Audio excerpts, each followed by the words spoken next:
सावन में शिवलिंग पर भूल कर भी न चढ़ाएं ये 10 चीजें। व्रत पूजन का फल हो जाएगा निष्फल। पुण्य की बजाय नाराज हो जाएंगे भोलेनाथ। ऐसे में पहला सोमवार सभी के लिए क्यों होने वाला है खास। महादेव को प्रसन्न करने के लिए किस तरह से करें पूजा अर्चना। कौन सी चीज अर्पित करने से भगवान शिव देंगे मनचाहा आशीर्वाद।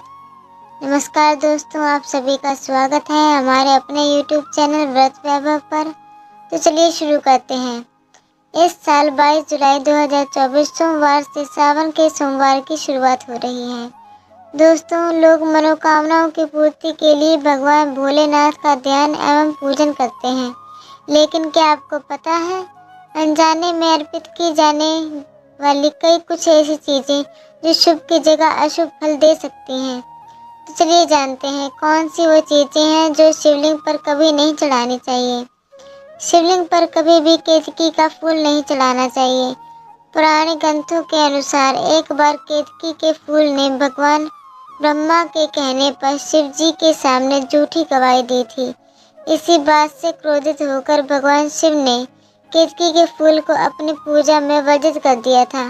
इसीलिए केतकी का पुष्प अर्पित करने से शुभ की जगह अशुभ फल मिल सकता है। शिवलिंग पर तुलसी का पत्ता चढ़ाना अच्छा नहीं माना जाता है। एक समय देवी तुलसी असुर जालंधर की पत्नी थी। जालंधर का वध करने के लिए तुलसी के पति धर्म का खंडन करना जरूरी था। ऐसे में महादेव की सहायता करने के लिए भगवान विष्णु ने तुलसी का पतिव्रत भंग कर दिया। इसी छल से क्रोधित होकर तुलसी ने प्रण लिया कि उसका प्रयोग शिव जी की पूजा में कभी नहीं किया जाएगा। ऐसा करने से भक्त को अशुभ परिणाम मिल सकते हैं।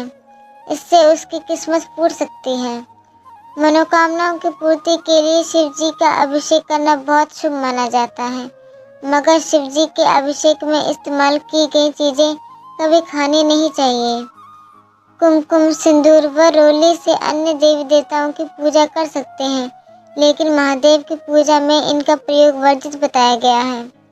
हल्दी की तरह इनमें भी स्त्री तत्व होता है, जिसकी वजह से महिलाएं पति की लंबी आयु और स्वस्थ जीवन के लिए मांग में लगाती हैं।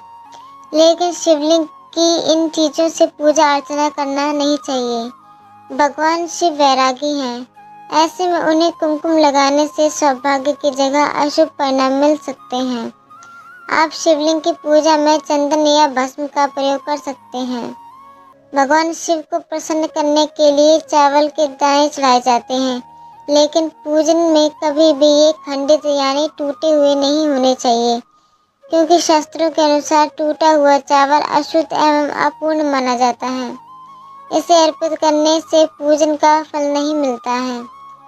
ज्यादातर पूजन में भगवान को शंख से जल चढ़ाया जाता है, मगर शिवलिंग पर कभी भी शंख से जल नहीं देना चाहिए, क्योंकि भगवान शिव ने